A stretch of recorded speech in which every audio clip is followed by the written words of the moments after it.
Cette semaine au podcast ordinaire, je rencontre Monsieur Mirabel en personne. Ray Junior Courtemanche va être avec moi pendant une belle heure d'entrevue. On a parlé de plusieurs choses sur son passé, des choses que vous avez jamais entendues aussi, sur justement son passé, comment il a pu avoir de la persévérance pour venir jusqu'au statut qu'il est aujourd'hui. C'est lui qui construit la majorité des gros bâtiments dans Cité Mirabel. Honnêtement, une entrevue à ne pas manquer. On a vraiment eu une belle discussion. Bon épisode, guys.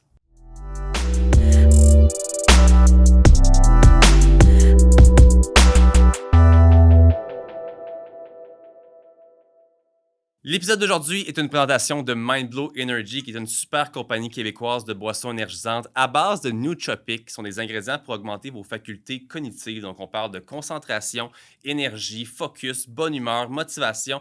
Une belle compagnie québécoise à découvrir. Et si vous voulez vous en procurer, rendez-vous au www.mindblowenergy.com avec le code PASORDINAIRE pour 10% de rabais. Ray Junior Courtemanche sur le podcast Ordinaire. Merci d'avoir accepté l'invitation de venir avec moi aujourd'hui. Bien, merci à toi, c'est vraiment apprécié. On s'est croisés hier au Poulet Rouge. On s'est dit, on s'était jamais croisés, by the way. Je t'avais vu beaucoup en ligne. Puis juste avant le podcast, on se croise comme ça au Poulet Rouge à Mirabel. Puis moi, je veux commencer avec ça, avec toi aujourd'hui. Good. Il y a beaucoup de gens qui t'appellent Monsieur Mirabel. Moi, en tout cas, dans mon entourage, quand je parle de Ray Junior Courtemanche, on le surnomme Monsieur Mirabel. J'ai même quelqu'un qui m'a déjà demandé, es-tu le maire de Mirabel? C'est-tu ta job à temps partiel? Pas en tout. C'est pas un département que j'aimerais avoir comme tâche parce que t'es pas libre de créer puis de réaliser tout ce que tu veux. T'es à la merci de tous les citoyens de la ville. Puis, pour réussir à rester maire, il faut que tu satisfais tous ces gens-là. Fait que t'as des gens qui veulent qu'il y ait du développement. Il y en a d'autres qui en veulent pas. Quand c'est pour eux-mêmes, puis tu bâtis leur maison, ils sont contents. Mais quand tu creuses une rue plus loin pour répondre à la demande de d'autres gens qui ont un besoin d'une résidence, mais là, ça fait plus leur affaire parce que tu déboises une autre partie de terrain pour satisfaire une demande puis un besoin d'un autre être humain. Mais les gens sont égoïstes. Quand c'était pour eux, c'était correct. Puis là, quand c'est pour les autres, c'est pas correct. Fait que, on se fait juger à tous les jours. Puis c'est où est-ce qu'on bâtit? C'est des terrains qui sont dédié pour du développement immobilier. Fait que je construis pas sur des terres agricoles, tout ça. Puis je me fais bâcher ou critiquer. Fait qu'imagine, si je serais maire, je serais tellement lié parce que je voudrais satisfaire à ceux qui veulent des maisons, ceux qui en veulent pas. Puis moi, ben, je veux être juste puis donner à qui a besoin d'un toit et d'une habitation. Fait que si je serais maire, ben, je pourrais pas me laisser aller dans ma créativité puis d'emmener des besoins nécessaires à d'autres personnes. Fait que non, je suis pas maire. T'avais-tu déjà entendu ça? On t'avait déjà dit que... plein de monde me demande si j'aimerais être maire. Puis tu leads pas réellement ta ville parce que t'es à la merci, en plus de tous les conseillers municipaux. Fait que t'es vraiment limité, dans le fond, même si tu veux amener du positif. Tu fais un aréna. Il y a plein de gens qui vont être contents parce que tu as réalisé l'aréna pour les citoyens. Puis ceux qui n'utilisent pas l'aréna, ben ils vont bâcher le maire puis les conseillers parce qu'ils ont bâti un aréna, puis là, ça va faire monter leurs taxes. Fait que t'es jamais apprécié à ton 100%, puis tu te fais critiquer tout le temps. Je comprends ça. Fait que ça serait pas mon département, non? Je sais que t'es peut-être un consommateur de boissons énergisantes à l'occasion. Si t'en veux une ce matin, je sais qu'il est tôt. Moi, je vais en prendre une à 100%. C'est une de nos boissons du podcast qui est sponsorisée, c'est Mindblow Energy. On peut si t'en veux une, avec grand plaisir. Elle est fraîche et froide en plus. Elle est très froide. Dans le fond, c'est une de mes compagnies. Ah ouais? Fait que c'est Mindblow Energy qu'on a créé. Santé. Merci. Puis tu vas voir, c'est une boisson énergisante qui est un peu différente. C'est à base de nootropics. Très bon. C'est tout ce qui est un peu plus fonction cognitive. Fait que ça se peut que tu as une grande trappe aujourd'hui avec moi. C'est parfait, ça.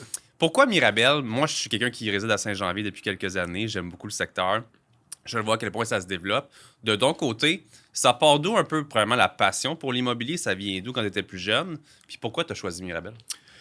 Ben, c'est pas choisi. Ça vient par hasard. Dans le fond, c'est qu'on faisait un développement dans la ville de Lorraine, qui est le domaine de Château de Brisac. Puis, ma conjointe, qui est maintenant ma femme aujourd'hui, elle s'occupait de la rencontre des gens qui étaient intéressés, des habitations qu'on bâtissait, dans le fond, à Lorraine. Puis là, à un moment donné, il y a quelqu'un qui est venu visiter les résidences qu'on avait en démonstration. des maisons modèles, dans le fond. Puis, la personne, elle voulait aussi du bureau. Puis, on bâtissait sur Curé-Labelle, à Blainville, un bâtiment commercial, édifice à bureau. Puis là, mais la personne, dans le fond, elle voyait tous les projets que j'avais réalisés. Okay. Puis cette personne-là, dans le fond, avait travaillé avec des gens de la banque Morgan Stanley à New York et aussi de Sheldon Gordon, qui est un des développeurs immobiliers qui a travaillé sur le Caesars Palace à Las Vegas. Il a fait le méga mall à Calgary, l'American Mall, où est-ce que on voit les parcs d'attractions intérieurs et tout ça. Fait que le monsieur avait travaillé pour ce groupe-là, dans le fond, pour le projet du départ qui était supposé d'être le lac Mirabel. Okay. Puis eux, ils avaient commencé à travailler sur ce projet-là des années 2000. Okay. Puis là, ils ont déplacé la ligne électrique. Ils ont rajouté une voie supplémentaire sur l'autoroute 15. Ils ont fait un viaduc qui relie Blainville et Mirabel. Puis là, en 2008, quand il y a eu le crash immobilier, dans le fond, aux États-Unis puis un peu partout en travers le monde, ici, au Canada, on a été un peu moins affectés avec ce crash-là. Puis là, ce qu'ils ont fait, eux, ils ont mis sur la glace le projet qui était le projet Lac Mirabel, qui était un concept qui prenait toute l'eau pluviale, il la ramenait dans un lac qui créait dans le centre du terrain. Okay. Puis tout le tour, il faisait un outlet avec un Bass Pro Shop où est-ce que les gens ils vont acheter des chaloupes, des bateaux de pêche, des moteurs pour mettre ces chaloupes. Ils pouvaient même pêcher dans cet étang-là ou ce lac-là qu'ils appelaient le lac Mirabel. Puis là, ils faisaient comme des branches un peu comme le Palm Bay à Dubaï, qu'on a des pointes, puis au bout de la pointe, ils font un développement résidentiel. Fait qu'ils faisaient 6 bâtiments d'environ 65 unités. Okay. Fait qu'il n'y avait pas énormément de portes résidentielles, mais c'était plus axé sur l'achat, dans le fond, les outlets, le Bass Pro. Ils faisaient un centre de karting extérieur, un terrain de baseball. Fait que c'était plus... Gros, là. C'était vraiment huge, mais c'était pas fonctionnel à mes yeux pour le Québec. Okay. Puis ça n'aurait pas été rentable parce que si on regarde la température qu'on a ici au Québec, ça dure 2 mois, le beau temps. 3, mettons, on est exact. Chanceux, puis les week-ends, qu'on a vraiment un beau week-end, sur 2-3 mois, on a peut-être, je sais pas moi, 4, 5, 6 vraiment sharp week-end.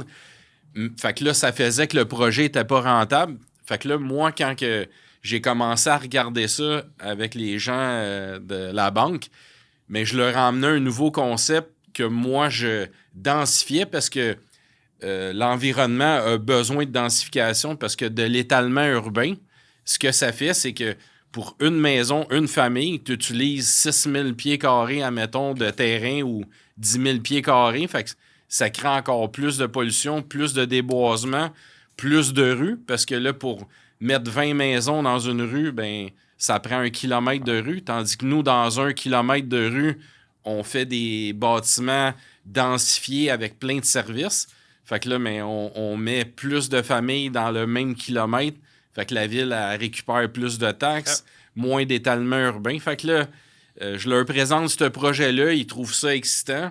Puis, les gens qui avaient approché les gens de la banque Morgan Stanley avant moi, eux, ils arrivaient avec une attitude un peu plus arrogante. Vous avez fait faillite, le terrain ne vaut plus rien. Puis eux, ils étaient rendus, à 120 millions d'investissements depuis qu'ils avaient acheté les terrains jusqu'à temps qu'ils arrêtent en 2008. Mais de 2008 à 2011, quand moi, j'ai commencé à travailler sur le dossier, ils avaient encore continué à payer leurs taxes municipales, leur intérêt sur l'emprunt de l'argent. Fait qu'ils étaient peut-être rendus à 135 millions d'investis pour l'ensemble du projet. Fait que quand les entrepreneurs du Québec débarquaient à New York pour négocier, ils étaient, comme je disais, arrogants. Fait qu'ils offraient un prix dérisoire pour essayer de faire la passe du siècle. Fait que là, eux, ils étaient insultés parce que dans le fond, la banque Morgan Stanley, c'est dans les 5 plus grosses institutions financières planétaires. Fait que là, ben, quand un contracteur ou un développeur du Québec allait là-bas, puis était arrogant, puis leur disait que leur terrain valait rien, ils se sentaient attaqués puis insultés. Fait que le gars, il se faisait prendre par le collet avec son suit de vendeur de balayeuse, puis il le foutait à la porte. Tandis que quand moi, j'ai été là-bas, je leur ai dit tout de suite, j'ai pas les moyens de vous acheter ce terrain-là à ce prix-là. Okay. Puis, ils m'ont dit, ben, on pourrait trouver des ententes. Fait que là, on a négocié ensemble. Je suis parti avec l'offre qu'on a réussi à s'entendre. J'ai commencé à choper dans les institutions financières au Québec. On a 7 banques à charte, puis les caisses. Ouais. Puis après ça, ben, il y a les fonds de placement, la Caisse de dépôt, Investissement Québec. Fait que j'ai fait le tour de toutes ces bannières-là. Puis quand j'arrivais avec mon nouveau plan que j'avais présenté aux gens de la banque Morgan Stanley pour leur montrer que j'avais de l'expérience puis que je savais où ce que je m'en allais, ben aucune banque du Québec croyait au projet. Ils appelaient ça l'éléphant blanc de la banque Morgan Stanley à New York. Fait que là, je suis retourné avec mon petit bonheur à rencontrer les gens de la banque. Puis là, ben, j'ai commencé à leur expliquer les commentaires que je recevais des institutions financières. Puis que finalement, il n'y avait aucune banque qui croyait à leur projet à eux, qui appelait ça l'éléphant blanc. Puis ils ne croyaient pas plus au mien, encore moins. Je n'étais pas la 5e plus grande banque mondiale. Fait que finalement, ben... Ils me trouvaient tellement honnête puis franc qu'ils ont décidé d'embarquer puis de me donner un coup de main. Puis là, ben, j'ai donné le plus de cash flow possible pour geler les terrains puis leur montrer ma bonne foi. Puis là, à mesure que j'avançais dans le projet, ben, ils m'ont donné comme un 2 ans de balance de vente, mais il fallait que je les paye 2 ans plus tard, avant les fêtes de Noël. Puis là, ben, j'ai bûché, puis... tout le monde riait de moi. Personne croyait au projet. Puis là, j'ai commencé avec les rues. Après ça, monter quelques bâtiments, la halte routière, les bâtiments où on s'est croisés hier au Poulet Rouge de Cité Mirabel. Puis là, ben, le fait que les gens ils ont commencé à voir les rues arriver, des belles bannières. Quand on a présenté, admettons, nos plus grands bâtiments, ben, le même principe. Les gens croyaient pas. Fait que c'est comme ça qu'on a fait notre marque. Là. C'est assez fou, pareil. Parce que je te vois là, je te starte avec une question, puis je pense qu'on aurait pu passer le podcast là-dessus au complet, parce que je le sais que c'est un projet qui est complexe.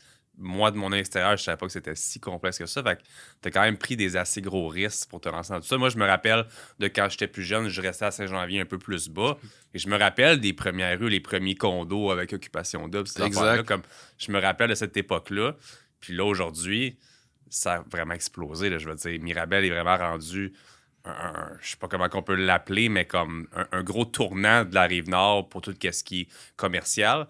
As-tu aussi ta part ou ton travail dans ce qui est des outlets, justement, qui sont présentement?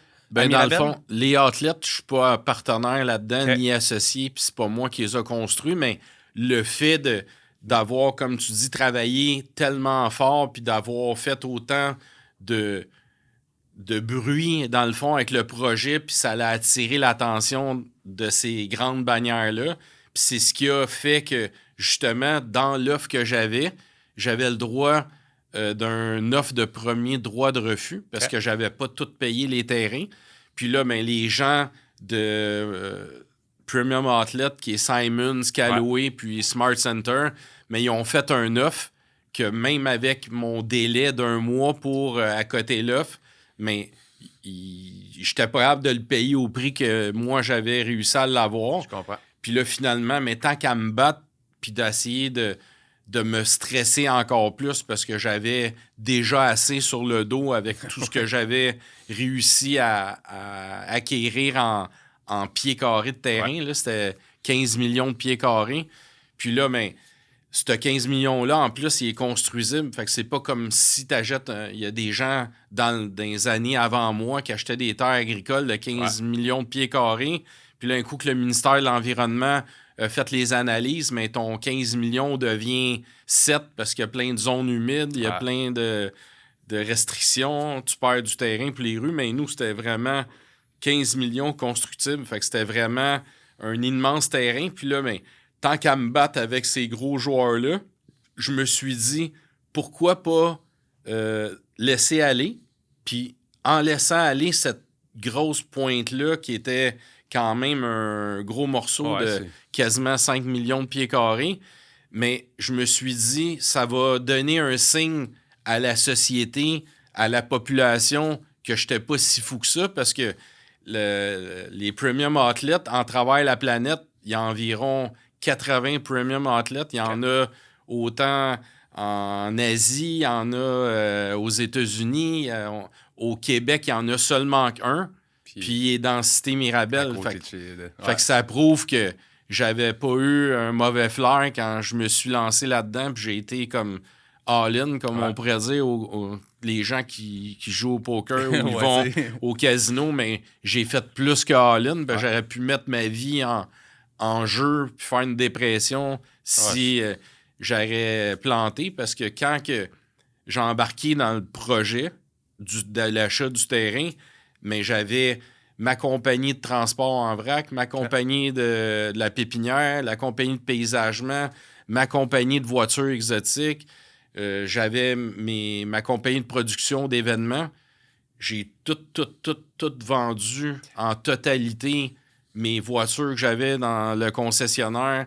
Toutes mes 12 roues, on avait environ en tout 65 machines sur la route, des pelles, des loaders, des souffleurs, des 12 roues dompeurs, des semi-trailers. Okay. J'ai vendu tout ça, puis tout le cash flow qui revenait de ces transactions-là, j'ai tout investi au complet sur les terrains, puis démarrer les bâtiments que tu as vus à OD et puis tout ça. Fait que fallait aussi que je mélange des stratégies marketing vraiment hors de l'ordinaire, justement, pour créer un immense impact, puis d'attirer l'attention, d'aller chercher des gros joueurs. Hein. On va en parler justement d'OD dans pas trop là.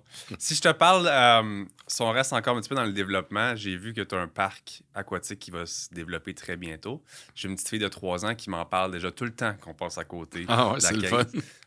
Je sais qu'on va triper là-bas en masse. Peux-tu m'en parler un petit peu plus de ce projet-là? Ben dans le fond, le projet du parc aquatique, comme je viens d'une famille pas fortunée, ben mon père s'est donné toute sa vie parce que ma mère, dans le fond, ils se sont séparés. J'avais environ 4-5 ans. J'ai été élevé au garage à mon père. Il était mécanicien. Il travaillait extrêmement fort, mais on n'était pas fortunés. Fait qu'on, quand j'allais au primaire, mais je voyais des kids à la semaine de relâche qui partaient avec leurs parents vivre le monde merveilleux de Disney, puis ils allaient dans les parcs d'attractions, tout ça. Ben moi, ça m'émerveillait de voir qu'eux, ils avaient la chance d'aller voir Mickey Mouse puis Minnie. Puis moi, je les voyais seulement que le samedi, ceux qui sont de mon âge, à l'émission Bagatelle, mais il y avait une partie, dans le fond, de cette émission-là qui était des bandes animées, bandes dessinées. Puis là, ben il y avait des séquences de l'ancien Mickey Mouse quasiment dessiné avec du crayon noir sur une feuille. Puis là, ben, moi, ça m'a tout le temps rentré dans la tête. Puis ça m'emmenait mon petit bonheur, dans le fond, sans pouvoir aller en profiter. Puis là, toute ma vie, j'ai été attiré par les parcs d'attractions, Universal Studios, tous les parcs aquatiques. Ça m'interpelle parce que je vois que quand les familles vont dans les parcs aquatiques, mais tout le monde en profite. Ouais. Ça l'emmène du bonheur, de la joie, t'entends rire les petits-enfants, les grands-parents. Exemple, un grand-parent de 75-80 ans dans notre secteur, qu'est-ce qu'il peut faire l'hiver avec son petit-fils de 5 ans? Aller faire du ski? Non, parce que le grand-parent, il est plus capable d'embarquer. Oui, il y en a qui le sont, mais en général, c'est rare que tu vois un groupe d'autobus débarquer à nos monts de ski, aller faire du ski. Fait que ça, ils peuvent plus. Après ça, tu peux plus faire de patin. S'ils tombent à terre puis ils se brisent un ange, mais souvent, ça peut leur donner des complications à long terme. Ils peuvent pas aller glisser d'un trip non plus. Fait qu'il reste plus grande activité à part, exemple, d'aller au cinéma, de faire des petites activités pas trop à risque physiquement. Puis là, j'arrive avec le parc aquatique, mais je vais pouvoir réunir les familles d'un grand-parent qui a 100 ans, qui est peut-être même en chaise roulante, puis son petit-fils, puis ils vont venir au parc aquatique, puis il va pouvoir le laisser jouer d'un jeu, puis passer une journée au complet ensemble. Ouais. Puis ça peut être même le petit-enfant, les enfants du grand-parent, puis toute la famille ensemble qui vont pouvoir venir au parc aquatique, puis ils seront pas obligés de prendre l'avion. Fait que je réduis la pollution, dans le fond, avec le transport aérien. Puis là, ben, fait que je vais répondre à toutes ces choses-là, puis créer du bonheur, dans le fond, autour de moi. Fait que ce projet-là, il me tient vraiment à cœur. Puis, comme Disney, Mickey, Minnie, ben, nous, on va avoir Mo et Anna. Fait qu'on a créé nos propres personnages, dans le fond, qui vont représenter notre parc aquatique.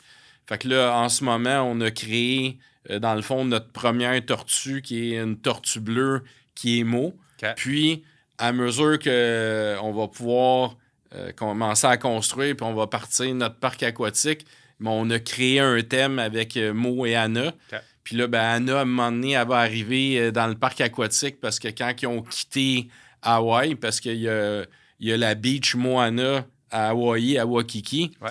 Puis j'étais allé là avec Max puis Chloé quand ils étaient tout jeunes. Okay. Fait que tout le monde me demande d'où vient le mot Moana, mais si les gens vont sur Google Maps puis ils tapent Moana Beach à Honolulu, à Waikiki, mais la beach est juste là, juste à côté de la marina. Fait que quand moi, je suis allé à Hawaï pour des vacances avec Max et Chloé, mais on est allé à cette plage-là, puis on a passé des bons moments, puis là, ben, le mot Moana me restait tout le temps. Fait que là, ben, avec Moana, on a créé nos personnages, puis là, ben, à mesure que le parc va se développer, ben, on va rajouter nos personnages, puis on sait jamais, peut-être qu'un jour, on aura un film ou une bande dessinée avec nos personnages du parc aquatique. Puis en même temps, mais ça va répondre aux gens qui viennent de partout en travers le monde, les touristes qui viennent de l'Asie, des États-Unis, de la France, de partout en travers la planète. Qu'est-ce qu'ils font, les touristes? Ils visitent le Vieux-Port de Montréal, le centre-ville. Puis après ça, ils prennent un transport, ils rentrent sur l'autoroute 15, puis ils descendent ça jusqu'à soit Saint-Sauveur ou Tremblant. Ouais. Mais nous, dans le centre, entre Laval puis Saint-Sauveur, on est orphelins de cette business-là, des gens qui viennent de partout en travers la planète. Fait que en créant le Moana Park, puis en faisant 2 hôtels qui sont reliés avec des passerelles aériennes, fait que les touristes, ils vont être interpellés. Fait que le même principe, les touristes vont dire, ben qu'est-ce qu'on peut faire ici au Québec? Ben on va pouvoir aller au parc aquatique Moana. Fait que si on a, durant les périodes d'été, ben une mauvaise été, puis il pleut, ben ils vont vouloir avoir une activité d'été. Il va avoir le Moana Park. Admettons, ils viennent en plein hiver, ben c'est le fun quand tu viens d'un autre pays. Dubaï, ils ont leur ski intérieur. Ben Mirabel, la cité Mirabel va avoir leur Dubaï à l'intérieur, très cool. Le chaud, la belle température, la joie de la famille, puis les gens vont s'amuser. Fait que c'est ça le Moana. J'aime ça. On est-tu capable de se prévoir une date ou pas encore? Mais là, en ce moment, je te dirais que la ville, elle met plein d'objections. Okay. Pourquoi qu'ils mettent ces objections-là? Mais ils sont à l'écoute du cri du cœur des gens qui se plaignent tout le temps quand il y a du développement. Ouais. Fait que la crainte des gens, c'était la consommation des eaux. Okay. Fait que là, pour répondre à cette inquiétude-là de la société puis des résidents de toute la ville de Mirabel et les environs, mais on va répondre à cette demande-là. Fait que j'ai fait beaucoup de recherches. Okay. Puis je me suis beaucoup transporté dans des endroits, exemple, comme à Las Vegas. Puis je suis allé étudier comment ils ont pu répondre à la demande de tous ces grands hôtels-là puis ces grands casinos-là dans le désert. Ouais. Puis ils réussissent à répondre aux besoins des gens. Mais ce qu'ils ont réussi à faire, c'est qu'ils recyclent l'eau. Okay. L'eau, dans le fond, qu'on boit dans nos verres, ben dans le fond, c'est de l'eau des toilettes. C'est de l'eau qui est dans la rivière des Mille-Îles, dans la rivière des Prairies. C'est de l'eau pas propre. Ouais. L'eau est prise, est pompée dans les rivières. Fait que les gens qui ne le savent pas, vous buvez de l'eau qui vient de vos toilettes, qui vient du ruissellement des rues qui tombent dans les canaux pluviales, puis qui sont rejetés dans les rivières, puis dans le lac des Deux-Montagnes, partout en travers le Québec.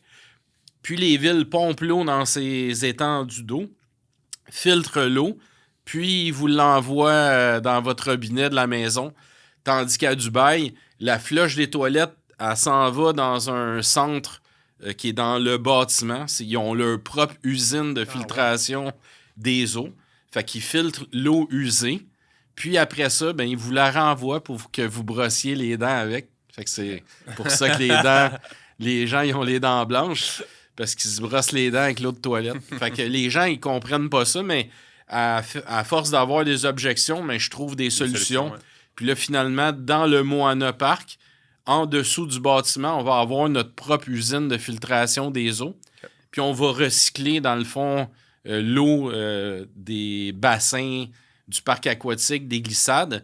Puis en plus, on a un système spécial. Fait que juste te donner un exemple, l'autre contrainte que la ville elle avait, justement au cri du cœur des citoyens de la région du projet, mais c'était le rejet des eaux. Fait que le fait qu'on a répondu à la première objection qui était la consommation des eaux. Fait qu'on, oui, on va prendre de l'eau, mais on va la recycler. Fait qu'on ne la prendra pas indéfiniment parce qu'on va prendre l'eau puis on va la nettoyer, on va la renvoyer dans les glissades d'eau. Puis l'eau est potable, là, c'est de qualité, mais c'est le même principe. Fait que vu qu'on recycle notre eau, mais notre rejet d'eau il est réduit presque à rien. Ouais. Puis, juste pour te donner un exemple, quelqu'un qui a une piscine creusée à la maison puis qu'il se respecte, mais il fait un backwash au moins 3 jours. Ouais. Mais un backwash d'une piscine d'une maison envoie un rejet d'environ, je sais pas moi, 100 litres d'eau dans le pluvial. Les gens, ils mettent des petits trous dans leur gazon puis ils pitchent ça dans la rue, mais eux, c'est pas grave, ils ont le droit, c'est leur maison. Ouais. Tandis que moi, Ray, qui fait un parc aquatique pour emmener du bonheur aux familles, mais là, je suis pointé du doigt encore une fois. Ouais. Puis là, ben, le rejet des eaux, dans le fond, on va avoir un système ultra sophistiqué, puis la dernière tendance technologique. On fait un backwash aux 5 à 6 mois. Imagine quelqu'un qui a une piscine creusée dans sa cour, c'est aux 3, 4, 5 jours, tout dépendamment à quelle fréquence il fait son nettoyage de piscine. Mais nous, c'est aux 5-6 mois parce qu'on va avoir un système ultra, ultra fin en filtration.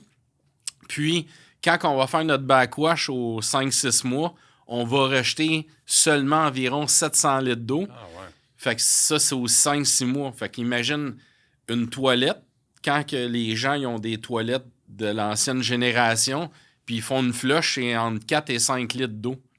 Fait que prends 700 litres aux 6 mois, divise-le par 5 litres, mais on fait comme 3 flushs de toilette par jour pour répondre à tout le parc aquatique au complet. Fait que c'est comme ça qu'on va avancer puis qu'on va avoir notre OK de la ville parce que chaque fois qu'ils nous mettent une interrogation ou une inquiétude ou une objection, on leur arrive avec une solution. Puis là, ben, la dernière qu'ils nous avait demandé, c'était le rejet justement des eaux. J'ai reçu tout le calcul, les analyses d'une firme d'ingénierie étampée avec le sceau. Puis on a envoyé ça à la ville la semaine passée. Okay. Puis là, on attend la réponse. Fait que la réponse est dans un paragraphe. C'est un document de 3 pages, mais la réponse du 700 litres aux 5-6 mois est là dans la lettre. Fait que j'attends le retour. Puis après ça, ben il n'y avait plus d'autres objections.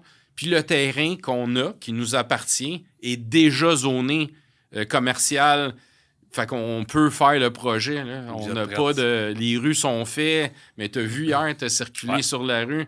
Le terrain central, quand t'arrives. On l'a tout nettoyé. Là. Il y avait plus de mauvaises herbes. Fait qu'on a tout nettoyé le terrain. Fait qu'on est prêt là, à démarrer. Puis quand on va démarrer, ben on va l'annoncer sur notre page Moana Parc Aquatique. Fait que si les gens ont de l'intérêt au projet, ben ils ont juste à nous suivre sur notre page de Moana. On a bien hâte, nous autres, en tout cas. Justement, parlant de beaux projets, on va revenir un petit peu plus loin dans ton passé. J'ai envie qu'on parle un peu de ta phase où, encore là, je l'ai parlé avec Max, tu organisais des raves assez cool dans le passé. Ouais. Peux-tu nous en parler un peu? Oui, ben dans le fond, cette période-là, oui, les gens appelaient ça, certaines personnes appelaient ça des raves, sauf que moi, j'appelais ça des festivals de musique électronique. Okay. Puis je travaillais en collaboration avec les municipalités, puis la police, les incendies, pour créer des événements sécuritaires, parce que les raves, c'était plus clandestin, puis caché dans des endroits désaffectés et non sécuritaires. Fait que tout ce qui était, admettons, inflammable, mais il n'était pas vérifié avant l'ouverture de l'événement par le service des incendies. Fait que nous, ce qu'on a créé, dans le fond, c'est que oui, il y avait, mettons, à l'Halloween, il y avait un événement qui était nous, qui s'appelait Gloom, ou Halloween, puis il y en a d'autres qui faisaient des événements qui annonçaient l'événement à dernière minute, justement, pour pas que la police allait fermer l'événement, puis tout ça. Mais nous, on faisait tout le contraire. On louait des salles, exemple, comme des bâtiments qu'il y a sur le terrain du stade olympique. Puis je travaillais en collaboration avec la ville pour s'assurer qu'on avait assez de stationnement, qu'on avait une entrée sécuritaire, de l'éclairage dans le stationnement.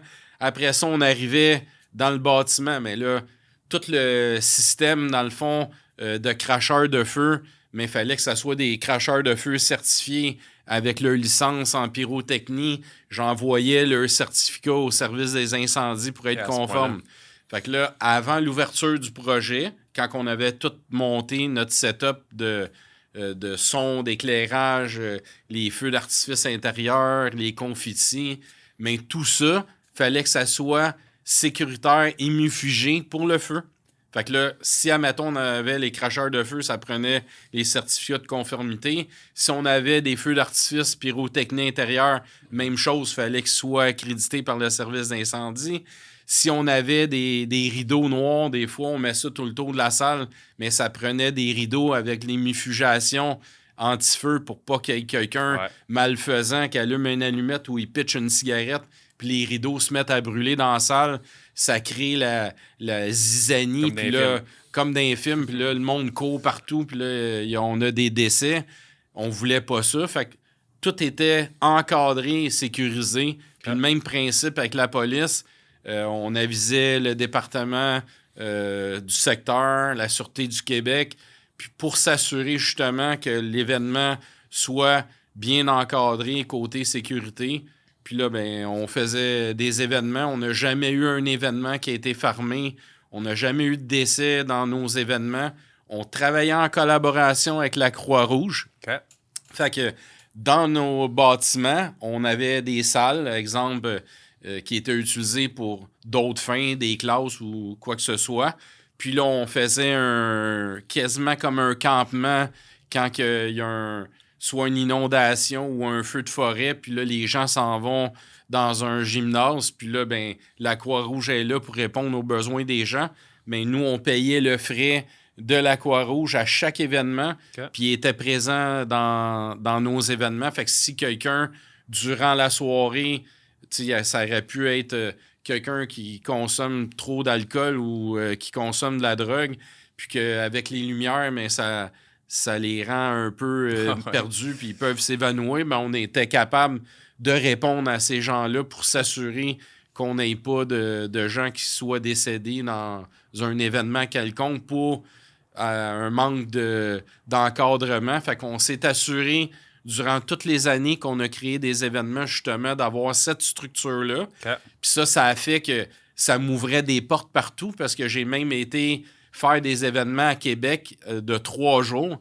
Puis la Sûreté du Québec recevait un budget de la ville parce que, dans le fond, on emmenait des retombées économiques incroyables pour la ville de Saint-Sylvestre de Lotbinière. Puis là, ben, pour justement nous avoir, puis que tout le service de sécurité routière, parce que quand les gens venaient à l'événement, le site se remplissait de voitures. Puis le débordement des voitures, ils stationnaient dans des rangs, puis on transportait les gens en autobus. Mais toute cette configuration-là, puis pour la sécurité, ben justement, la Ville a donné un budget à Sûreté du Québec pour mettre du corps policier durant tout le week-end pour s'assurer justement de la sécurité routière à l'extérieur du site. Puis nous, ben, on avait nos agents à l'interne qui s'occupaient de la sécurité. Fait que ça, c'est un événement de 3 jours. Puis, qu'est-ce qui attrayait énormément les gens? C'était un bunker au sommet d'une montagne qui était, dans le fond, dans le temps de la guerre froide parce qu'il n'y avait pas de satellite dans l'espace. Puis la façon qu'ils étaient capables de faire la surveillance aérienne, mais c'est qu'il y avait des immenses bunkers sur les montagnes les plus hautes, puis la communication se reliait d'une montagne à une autre. Okay. Puis ça a fait que, à force de faire des recherches, j'ai trouvé l'autre bunker qui était à Saint-Adolphe-d'Howard. Puis, dans ce bunker-là, on a créé notre événement d'Halloween. Fait que c'est comme un immense château médiéval. Oui, il est encore là, le bunker au sommet de la montagne. On n'a plus le droit, là, mais j'étais allé là une couple de fois dans le passé. Là. Fait que, imagine à l'intérieur du bunker, une scène avec les 3 étages, mais on faisait notre événement d'Halloween là-bas. Les gens qui veulent voir des vidéos de ces événements-là, ils peuvent aller sur Google puis faire des recherches genre les productions Ray Jr. ou bien Évolution Radar One, qui est la production qu'on faisait à Québec. Okay. Puis celle de Saint-Adolphe-d'Howard, c'est soit Halloween ou Gloom. Puis on a fait plusieurs éditions. On avait un événement pour la Saint-Valentin qui était Love on the Beat. On avait Spring Break en mars. Fait qu'on avait 7 thèmes d'événements, puis on les reproduisait à chaque année. Fait que j'ai fait ça de 98 jusqu'à 2005. Okay.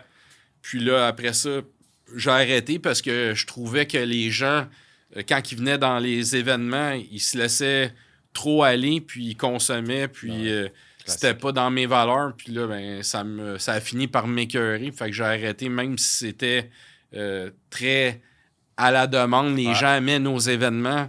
Puis ceux qui nous écoutent aujourd'hui, j'en croise souvent des gens, puis qui me disent que je leur ai fait vivre les plus beaux moments de leur jeunesse avec nos événements. Puis je suis content de l'avoir fait. Ça m'a emmené beaucoup d'expérience en logistique, puis en encadrer énormément de gens en sécurité.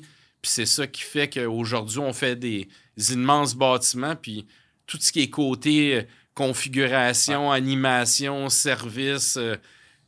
Quand on faisait des événements, il fallait que les gens puissent boire, manger, s'héberger, la sécurité, les premiers soins. Fait qu'on répète cette qualité-là que j'ai appris dans le temps que j'ai créé mes événements. Puis certains points, j'ai ramené ça dans le développement immobilier. Puis c'est pour ça qu'on a autant de succès sûrement avec nos événements, avec tous nos services. Puis ça aussi, ça va m'emmener énormément d'expérience pour gérer. Imagine le Moana Park avec 2 hôtels, avec tous les services qu'il va y avoir là, restaurant, animation, salle de spectacle, la chapelle sur le toit pour des mariages. Fait qu'on va générer tellement d'attractions, mais ça prend quelqu'un qui a de l'expérience, puis on l'a, cette expérience-là. C'est ça qui est fou. T'es vraiment là quelqu'un qui a développé beaucoup d'organisation, qui a des idées de grandeur aussi. Fait qu'en même temps, de mettre ça ensemble, t'as des gros projets, mais t'es capable de te sortir tout le temps. Comme tu as dit tantôt, t'es quelqu'un qui trouve rapidement des solutions ou qui en cherche toujours. Exactement. C'est cool parce que c'est des gros projets que moi, tu me dis ça, puis tu sais, je suis un gars de business, je t'habitue à tout ça, mais ça a l'air des fois essoufflant un peu de suivre ton mode de vie un peu. Puis je veux qu'on mette une petite brèche à tout ça pour parler juste rapidement un peu Occupation Double. Vous avez sponsorisé plusieurs fois les gagnants d'Occupation Double en donnant des condos. Il y a eu des périodes que non. Il y a eu l'année passée les différentes choses d'intimidation là-bas. Cette année, vous avez décidé de recommencer l'expérience en donnant encore une fois un condo pour les gagnants. Y a-tu un petit peu de thinking derrière tout ça? Moi, je suis vraiment pas trop à jour au niveau Occupation Double en ce moment.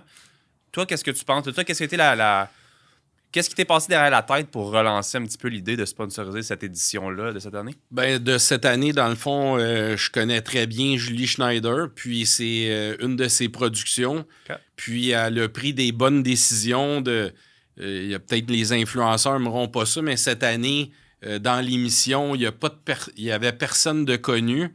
Il y avait personne avec, soit, mettons, avec une attitude quelconque.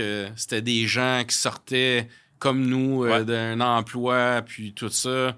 Je dis pas que les influenceurs n'ont pas d'emploi, mais un influenceur, justement, ça le dit influenceur, fait que ça l'a créé sa marque, ça l'a créé son image, puis ils ont des attitudes plus, comment je pourrais dire, attractives. Ouais. Tandis que quelqu'un qui est infirmier, que tu ramasses un hôpital quelconque, mais elle n'a pas cette attitude-là, puis cette attraction-là.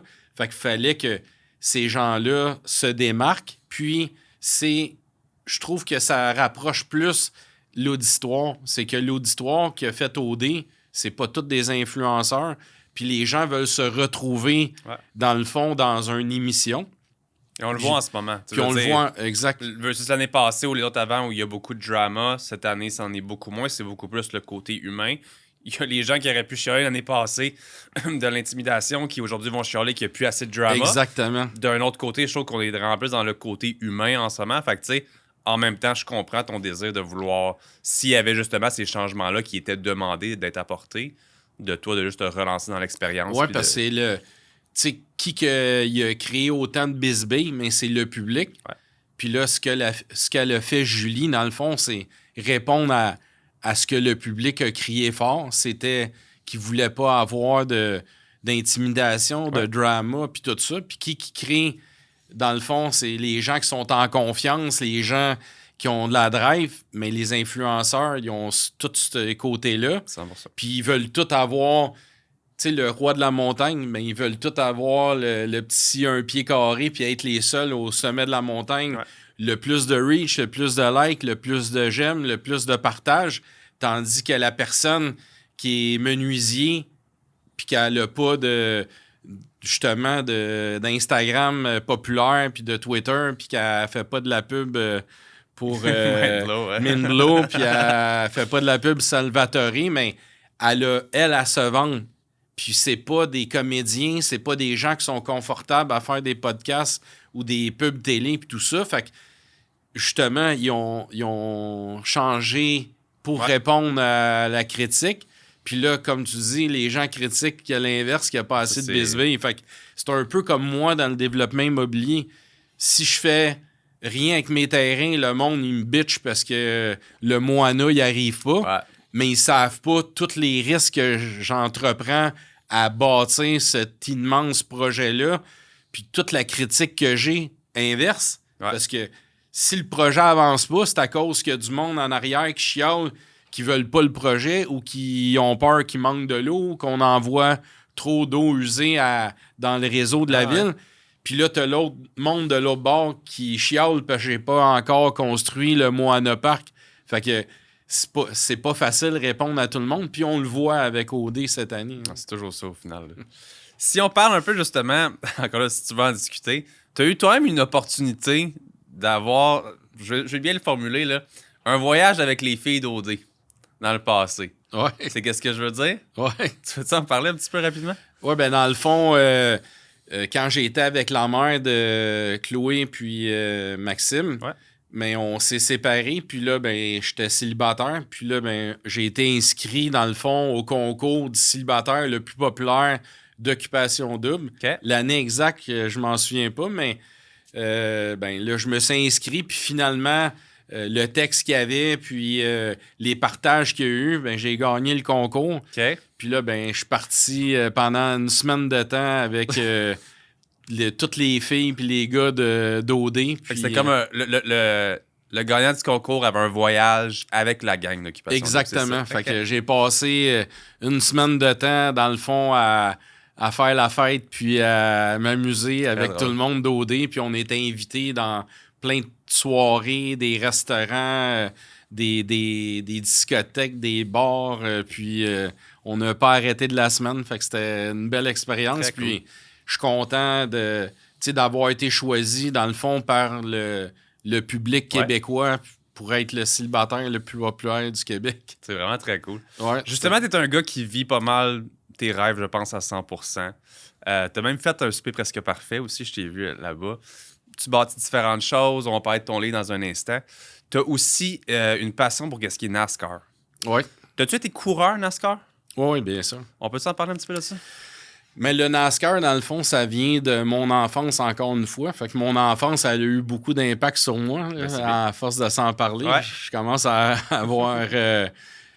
Fait que dans le fond, vu que je travaillais quand j'étais tout jeune, mon père il m'emmenait tout le temps au garage. Fait que le fait d'être tout le temps au garage, mais j'aimais les voitures. Okay. Puis mon père, il faisait de la course de stock car dans le temps. C'est qu'il prenait des voitures maganées où le moteur était sauté. Puis là, la personne qui venait au garage, elle voulait plus la voiture. Puis là, mais mon père, il prenait ces autos-là, prenait un moteur d'une autre voiture, la mettait dans la voiture que le moteur était plus bon. Puis là, il nous emmenait aux courses. Puis il était très minutieux, attentionné. Sûrement que je prends ça de lui, tout mon côté, que je veux que tout soit correct puis parfait quand je réalise quelque chose. Mais il y avait ce côté-là, lui, pour les voitures. Okay. Puis il préparait tellement bien ses autos que quand il embarquait sur la piste, mais il gagnait presque toutes les courses qu'il faisait. Puis là, ben, vu que j'étais au garage puis j'avais 6-7 ans ou 8 ans, mais là, on était, dans le fond, au coin de Saint-Laurent puis Jean-Talon. Fait que c'était près de Chabanel où ils appellent ça de la Guinée. Okay. Puis là, ben, on avait des clients qui faisaient des chandails. Fait qu'on avait fait des chandails Tilou numéro 5. Puis là, je vendais ça dans les estrades à l'âge de 7 ans, Tilou numéro 5. Puis quand je vendais les t-shirts, le profit qu'on faisait, mettons, je vendais un t-shirt 5 $, puis il coûtait 2 $ à faire. La marge était de 3 $. Fait que mon père gardait 1,50 $, je gardais 1,50 $. Puis avec l'argent que je faisais, le karting, ben j'allais faire du karting. Okay. Puis là, ben je pouvais en profiter avec ma passion de moi aussi faire de la course un jour. Puis j'avais un rêve, c'est que quand j'écoutais les courses de NASCAR aux États-Unis, mais il y avait un icône qui était Richard Petty, qui était la voiture numéro 43 STP, qui est la voiture bleu, blanc, rouge. Puis là, ben, je me disais, puis là, j'avais 7 ans, un jour, je vais courser. Mon rêve, c'était de courser contre ce monsieur-là. Mais lui, quand moi, j'en avais 7, il en avait peut-être 40. Okay. Fait que l'écart était énorme. Là. Fait que là, ben... À l'âge de 7 ans, je pensais pas à cet écart-là. Quand moi, j'aurais 30 ans, il y en aurait 70. Parce que tu penses pas à ça quand tu as 7 ans. Puis là, ben moi, mon rêve, c'était de courir contre Richard Petty, puis d'être sur la piste, puis d'avoir toute la foule dans les estrades, puis de vivre ce moment-là. Fait que j'avais ça dans la tête, puis ce minding-là, puis j'ai jamais lâché. Fait que j'ai commencé à faire du karting de location. Après ça, faire du karting que j'avais acheté mon propre kart. Après ça, j'ai fait du stock car comme mon père.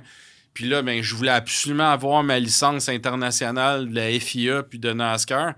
Puis à l'âge de 37 ans, imagine un rêve que j'avais à 7 ans. Puis 30 ans plus tard, j'ai réussi à avoir ma licence professionnelle de pilote de la FIA, comme la F1, puis en NASCAR. Okay. Fait qu'en 2012... pour justement mon côté stunt marketing, Disney avait sorti le film Cars. Puis là, ben, je me suis dit, tant qu'à aller aux courses, personne ne me connaît. Fait que pourquoi pas utiliser un icône qui est connu mondialement, qui est le film Cars. Okay. Fait que moi, je suis arrivé au Grand Prix à l'île Notre-Dame parce que NASCAR courait sur le circuit à l'île Notre-Dame. Fait que j'étais arrivé là avec une voiture rouge wrappée identique à la voiture de Cars. Puis là, ben j'avais le numéro 29. J'avais mon suit rouge comme la voiture. Puis là, quand j'étais arrivé au circuit, Jacques Villeneuve courait là-bas, des coureurs des États-Unis, du monde ultra populaire. Moi, j'étais un non-body. Personne ne me connaissait. Je sortais de nulle part. Puis vu que j'avais créé mon stunt marketing avec la voiture de Cars, mais j'avais une foule autour de la voiture, les enfants avec les parents prenaient des photos avec moi, il y a des kids qui me tenaient, puis en shakaient tellement qu'eux, ils étaient vraiment dans le film. Là. Eux, dans leur tête, c'était vraiment la voiture de Cars qui était apparue ici à Montréal. Puis là, ben cette année-là, encore une fois, il y avait le pilote le plus populaire du Canada. Puis là, ben c'était le public canadien qui pouvait aller voter sur un site un peu comme quand j'avais gagné le célibataire le plus populaire du Québec.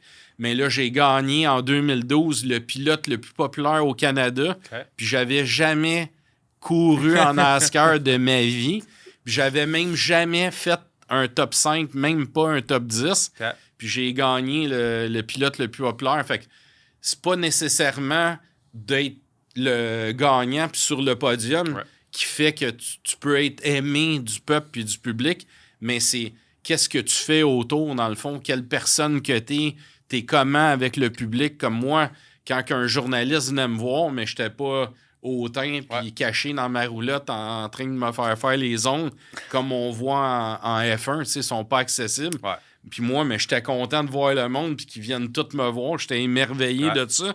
C'était un rêve que j'avais de l'âge de 7 ans. Puis là, j'étais à 37 ans. Fait que j'étais comme dans le monde merveilleux que je rêvais être quand j'étais tout petit. Puis ça m'a emmené à aller courir aux États-Unis avec ma licence américaine. Okay. Fait que j'ai couru en K&N Series à Bristol, au Tennessee. Puis là, bizarrement, imagine, là, on parle de 30 ans plus tard, je suis sur le circuit, puis là, ben c'est la journée des qualifs, puis des pratiques, tout ça. Puis là, ça termine, puis la course est le lendemain. Fait que là, je marche, puis là, il fallait monter une côte, puis je vois un monsieur avec un imperméable noir, avec un chapeau de cowboy, un peu comme Lucky Luke. Mais imagine, c'était Richard Petty, puis j'ai une photo de ça, dans le fond, que j'ai mis dans mon livre. Fait que pourquoi que j'en parle, puis pourquoi que je l'ai mis dans le livre, c'est qu'imagine, c'est un rêve que j'avais 7 ans, puis 30 ans plus tard, sans cette personne-là, aurait pu être décédée, imagine. Puis j'étais allé courser pour la première fois aux États-Unis, puis l'hasard, le destin a fait que je suis tombé face à face avec Richard Petty. C'est comme quasiment incroyable, mais c'est arrivé. Puis là, mais souvent, des fois, je parle avec des gens puis ils veulent réaliser un projet ou un rêve ou ils ont une passion. Puis, ils s'asseyent ça, c'est sûr qu'ils poussent pas trop, là. Ils s'asseyent 1 mois, 2 mois, 3 mois, 6 mois. Puis là, ils lâchent parce qu'ils n'ont pas le résultat voulu. Ça peut être quelqu'un qui s'entraîne pour faire du patin, pour faire du bodybuilding. Ça peut être n'importe quoi. Ça peut être à l'école, ça peut être en art, ça peut être en musique. Mais imagine, j'ai cru en mon rêve.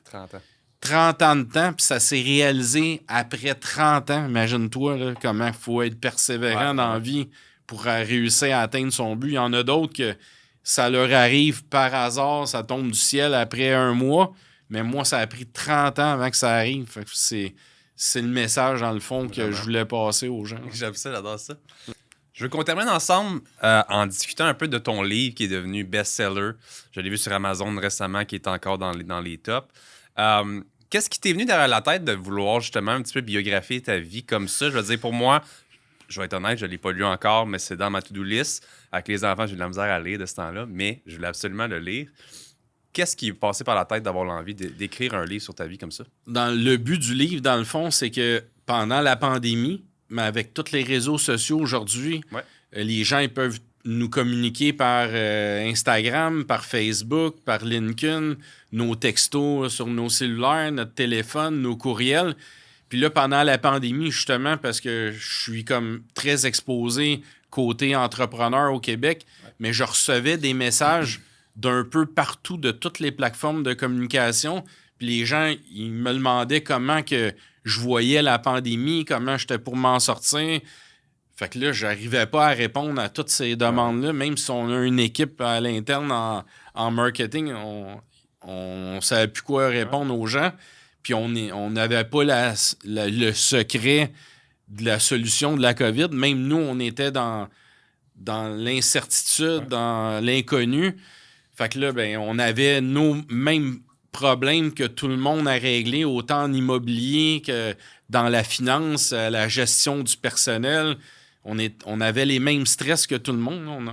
Puis là, ben, ça m'a emmené à vouloir, justement, pendant la période qu'on était enfermés puis qu'on n'avait pas le droit de rien faire, je me suis dit, s'il y a autant de gens qui m'écrivent, c'est qu'il y a plein de gens qui ont besoin d'idées, de solutions, de partage. Puis là, je me suis dit, j'ai tellement de vécu, justement, avec ce qu'on vient de parler, avec mon rêve de courser professionnel aux États-Unis, puis de courir avec Richard Petty. Mais imagine, tout ce hasard-là, ça a pris 30 ans avant que ça arrive. Mais si je le partage pas, mais il y a du monde qui ont des rêves puis qui vont réussir à le faire.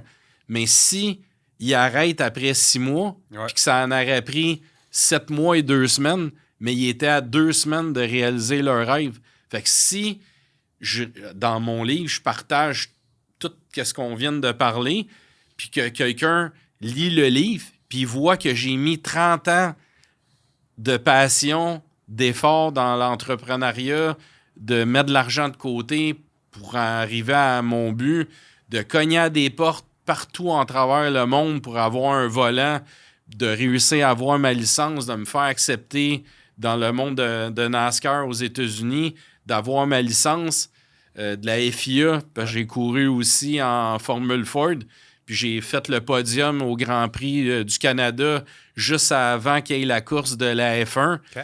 Mais tout ça, ça n'aurait pas arrivé si j'aurais pas persévéré autant. Fait que le but du livre, justement, c'était de partager, justement, toutes mes épreuves, mes obstacles, les solutions que j'ai emmenées. Fait que c'est tout ça qu'on retrouve dans le livre. Puis en faisant le livre, mais c'est mon histoire qui est imprimée, dans le fond, dans ce livre-là. Puis justement, je raconte tout ce que j'ai fait, ma vie, ma jeunesse, les projets que j'ai réalisés, le lave-auto, il y a plein de choses que j'ai fait que les gens ne sont même pas au courant, mais en lisant le livre, ils vont voir, dans le fond, tout ce que je peux avoir essayé pour me rendre aujourd'hui où je suis, sans éducation. J'ai peut-être, je sais pas moi, 300 métiers que j'ai en dedans de moi qui fait que je suis capable de réaliser tous les projets qu'on fait simultanément. Ouais. Puis, c'est de faire tout ça puis de rester comme humain, proche de ma clientèle, proche de mes employés, proche de la famille, puis de tout combiner ça ensemble. Puis dans le fond, ben, c'est ce qu'on partage dans le bâtisseur visionnaire. Je me promets là, sur tape là, de le lire très bientôt. Tu es vraiment un bel exemple, Ray, de persévérance, mais aussi je sais que tu es un workaholic, je sais que tu travailles énormément beaucoup, puis tu prends quand même le temps de venir sur mon podcast aujourd'hui. Je sais que tu prends du temps pour beaucoup de podcasts aussi en général. Fait que comme je te remercie énormément pour ton temps, puis lâche pas parce que c'est vraiment cool, puis aussitôt que le Moana Park est prêt, on venait avec mes enfants. Ben on va slider ensemble. Avec grand plaisir. Fait que pour les gens à la maison, j'espère que vous appréciez l'épisode d'aujourd'hui avec Ray Junior Courtemanche. Vous pouvez nous suivre sur Spotify, Apple Podcasts et toutes les différentes plateformes. Et nous, on se voit la semaine prochaine pour un autre épisode du podcast Sport ordinaire. Bye, guys.